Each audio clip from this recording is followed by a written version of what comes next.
we're talking about nutrients, all right? Nutrients are chemicals, and fortunately for us, our bodies are pretty awesome chemical machines, chemical using machines, and we use these nutrients to sustain our life, you know, and a lot of people will confuse nutrients with calories, and that should never happen because calories and nutrients are totally different things. Calories is just a measure of how much heat or energy a food gives off when it's burned, you know what I mean? So calories are important, but nutrients are more important. So macronutrients, what we're talking about today, is simply that. It's macro, as in they're more abundant than micronutrients in your body.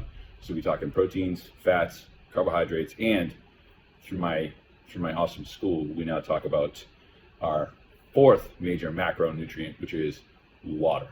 All right, considering that every cell in your body is made up of mostly water, and that water does a lot of things like improve oxygen delivery to cells, it transports nutrients around your body, lubricates your lungs for oxygen transfer, you know, all these other things. Did you know, in fact, that the higher your elevation goes, the more water you need? And that's because of the oxygen transfer in your lungs. And that's why, so it's like there's a formula for it. Like every 1,000 feet above sea level, you need like an extra 8 ounces of water a day. You know, it's a whole new thing. What's up? Hey, everybody joining here, drop me a little comment, say thumbs up, and then sign off. I don't care whatever you do. Just throw me the comment, please. Anyway, so let's talk protein first. All right, proteins are the building blocks of our body. We've all heard this, right? They give your body structure. They're important for your bones, your teeth, your hair, your nails, your muscles, your fingernails. Like, we break down proteins from the food into smaller pieces and use it for the future cells and blah, blah, blah. And for another example of how important protein is crucial to the production of hormones, especially those of the digestive system. So if you don't have adequate protein, then you can't digest food correctly. So they're also the backbone for creating enzymes, which are the catalyst for all biochemical processes in the body, as well as being a necessary ingredient to making antibodies to help fight infections. So when you're talking protein here, you're talking about a lot more things than just building muscles with protein. You know, this is why, again, like if it fits your macros group, I don't really, I'm not all about that life, you know what I'm saying? And that's cool if you are. You do your thing, you fit your macros in. Tell me that a Twinkie is the same as an apple as far as carbs go. Anyways, I can go on and on about protein, but we're gonna go and talk about the most important and my favorite macronutrient, which is, of course, fat. Fat is given this bad reputation across the world, and especially in this country where the low-fat craze took over in the 80s and 90s, and everybody got all sick and fat and all that because they stopped eating fat, okay? Fat comprises 15 to 20% of the average human body, okay? Some are less, some are higher, whatever it is, it's important. It's crucial to have some level of fat, okay? Produces energy, it helps with hormones, it maintains and allows you to tap into stored energy, okay? So the fear of dietary fat, this is like my biggest, this is my most important message to you today. The fear of dietary fat needs to stop, okay? It is my mission to make you eat more fat. It may sound crazy, but this is what I'm gonna do. So what kind of fats? We'll talk about all that later. Basically you need a good mix of fats from plants and animals, and that way you ensure you get all your essential fatty acids. So just to expand a little bit more on fat, because I love it so much, a few things like the myth-busting version of my fat talk here, okay? I could have just done a whole video just on fat, I really should have. Anyways, so fat is a triglyceride molecule. It contains 3 fatty acid molecules bound to a glycerol molecule. Sound nerdy, right? So when you reduce that, the glycerol converts to glucose. And you all know what glucose is, right? Yes, it's the same thing that carbohydrates do. It's just that fats take a longer time and they're more deficient at burning it. So fats for energy. Anyways, if you look at it like, as far as energy source, you look at it like this. So carbohydrates, like let's say you're building a campfire, okay? So carbohydrates are like the little sticks. Carbohydrates are the little sticks that start the fire, the kindling wood, right? That burns real quick, and once you get it going real good, then you add the big logs. Those big logs, think of it like that's your fats. Those are your fatty acids. Fatty acids are the big logs of your campfire, okay? It's a great way to look at it. Anyways, they're also the preferred, fats are actually the preferred Yes, fats are the preferred source of energy for the muscles of your heart. So a lot of people think that fats cause heart disease. Well, no, like rancid, like horrifyingly destroyed fats by the food industry can cause heart disease, but not healthy fats like avocados and extra virgin olive oil. So think of it like that. Another important thing that fats do is that they're the base of your cells. Like, so they're important for they're like the building blocks of the cell membranes, and like they also help with hormones and stuff like that. But so like low fat or bad fat diets can lead to weak cell membranes, which however nerdy we want to get on that. Like, you can talk about what your cell membrane is for as far as nutrition passing along and all that stuff. But so if you use a low fat diet or a bad fat diet, like canola oil or any of that shit, then you can get into, you get poor nutritional exchange between the cell membranes, you get metabolic dysfunction, and then it results in like disease symptoms. And like, you're just, it's just because you ate a low fat diet and you don't know why you're sick and tired and feel like shit.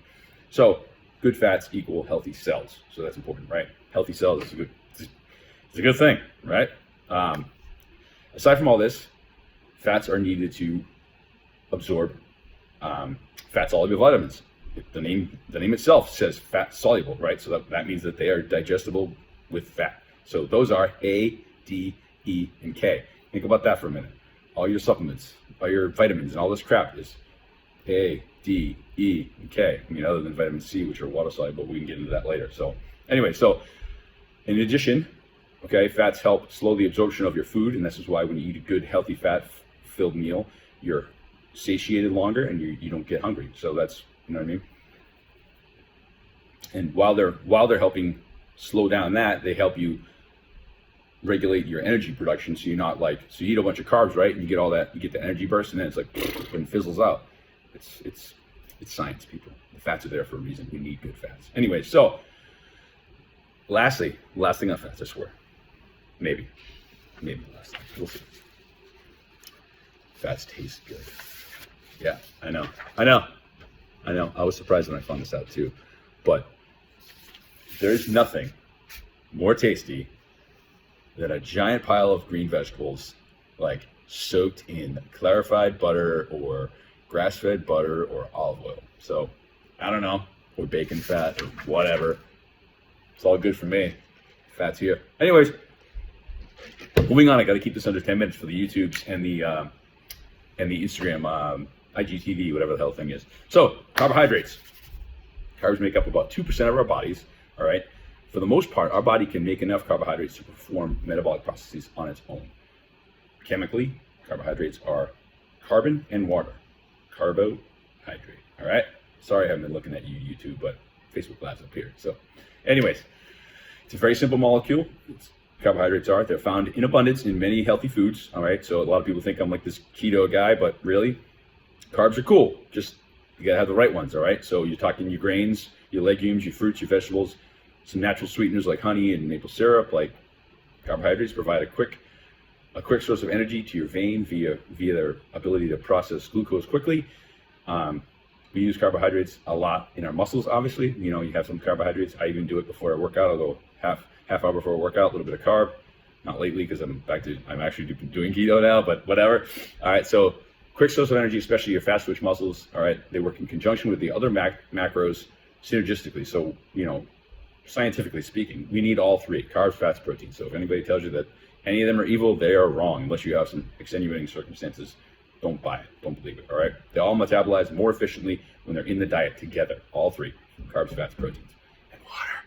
Remember, number 4. Anyways, so carbs can also provide a good source of fiber, especially in the vegetable versions of carbohydrates, like starchy vegetables are loaded with fiber, and we all know what we need fiber for, unless we have too much fiber.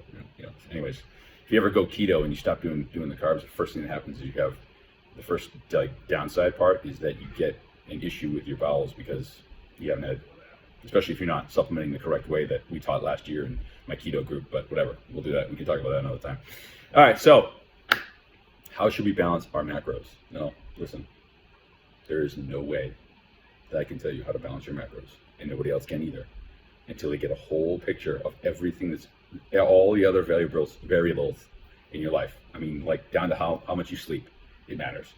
You can start somewhere, like these BMR calculators online. It's helpful to start there. What I usually suggest people do is you start with the BMR calendar online and eat right to that, and then just adjust from there. Like, oh, did I gain a pound this week? Then I'll adjust the other way. Or did I lose a pound this week? Especially if we're talking weight loss week. But again, I'm not into the whole weight loss thing anymore. It's not my forte. I'd much rather see you get healthy and stay that way for a long time.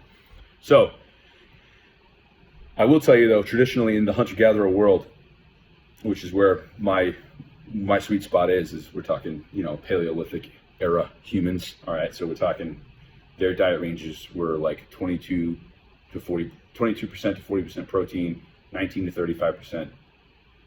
I'm sorry, carbs were 22 to 40%, protein 19 to 35, and fats were 28 to 58%.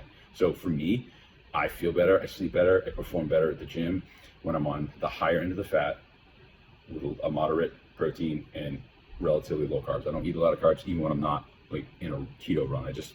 Carbs aren't my thing. I'd rather have an avocado than I don't know, a carb than a sweet potato. You know what I mean?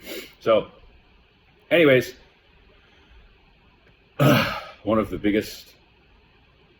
so like I said, one of my first tasks when I start to onboard new clients in my new business is going to be analyzing your diet, where you are now. I actually talked to a friend today who was asking me just about weight loss, and like I said, it's not my sweet spot anymore, but we talked weight loss, and the first thing I said was just track what you're eating this week and don't change anything, because if you don't know where you are, you'll never know where you're going. So anyways, that's all on macros. They're important to balance them. No one macro is more important than another, but we do need a good balance. And yeah, so I'll say goodbye to you.